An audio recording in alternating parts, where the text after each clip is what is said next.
This is the Convergence A series. I am Elodia Reina Rojas, and this podcast is brought to you by Elodia Reina Rojas Publishing.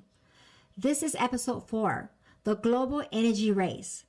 Before we go any further, make sure you subscribe. This series is about awareness, and every episode builds from the last one.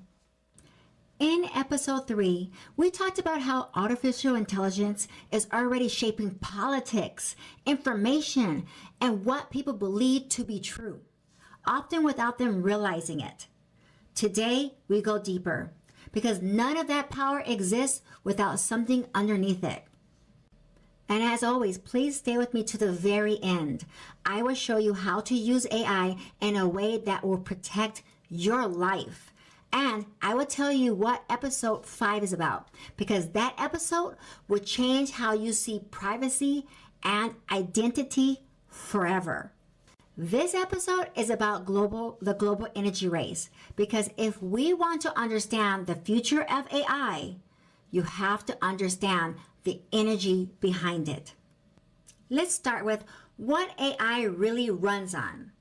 People imagine AI as something that's light, invisible, floating in the cloud. But AI is physical.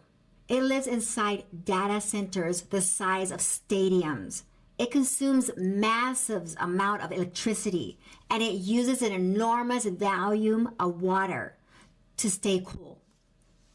In 2025, global data centers are using more than 450 terawatt hours of electricity every year.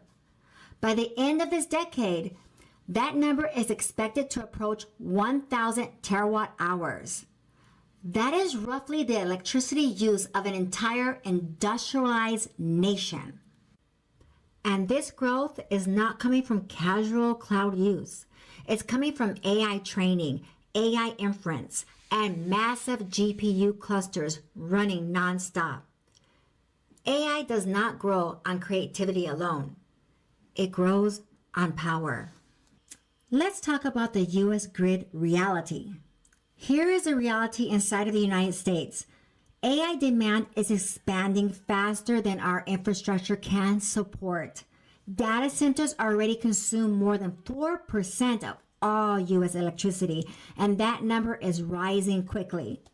As of late 2025, multiple region grid operators have issued renewed warnings that electricity demand is rising faster than grid modernization and new generation can keep up with. This does not mean collapse tomorrow. It means stress is building quietly. In response, many companies are reopening gas plants, extending fossil fuel facilities, and building new energy projects without long-term public health planning. Communities that do not benefit from AI are often the ones absorbing the pollution, the water strain, and the health consequences. So in all reality, energy is the new gas.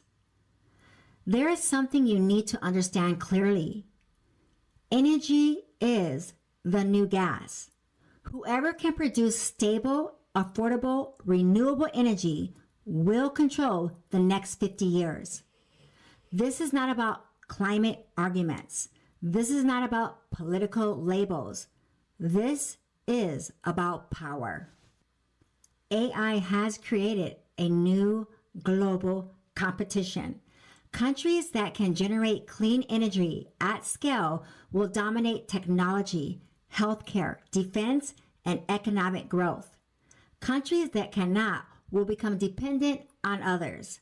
If the United States does not modernize its grid and expand clean energy responsibly, it risks relying on foreign energy sources in an era when energy controls everything. History is clear on this point. When infrastructure fails, communities suffer first. What's the world doing? Let's look beyond the United States. China has surpassed 1.1 terawatts of solar capacity and continues building ultra high voltage transmission lines to move clean power across the country. Germany, Spain, Denmark, and the Netherlands regularly operate with 40 to 60% renewable electricity. India is building massive solar parks. Australia is emerging as a renewable energy leader. Norway and Iceland run largely on clean hydropower. And Canada's grid is already mostly renewable. Some of these countries are now addressing grid flexibility and storage challenges. So clean energy alone is not enough. It must be paired with smart grids, storage, and long-term planning. The world is preparing for AI energy demand. The United States is building the servers, but lagging on the foundation. I cannot simply talk about AI energy without addressing health and profit. This part is not an opinion. It is a measurable fact. The United States spends more money on healthcare than any other country on earth. And yet, Americans live shorter lives than people in other developed nations. Japan, Canada, Australia, Germany, France, Italy, Spain, and the United Kingdom all have longer average lifespans. So what are some of these causes? Pollution, stress, access, and profit-driven healthcare systems matter. When fossil fuel energy plants are built to power AI infrastructure, the pollution goes somewhere. It goes into communities. It goes into lungs. It raises long-term health risks. My very purpose of doing these podcasts is to bring awareness and education to my community. I still advocate for AI.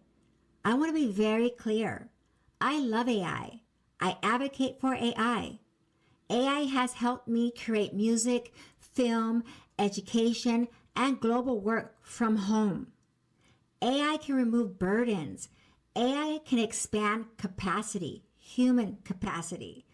AI can help people advance when they learn how to guide it correctly.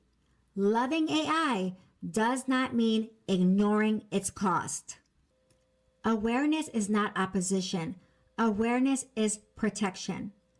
And because I have been in the grid with AI for over a year, I feel like I have a social responsibility to bring awareness to my community when the government refuses to.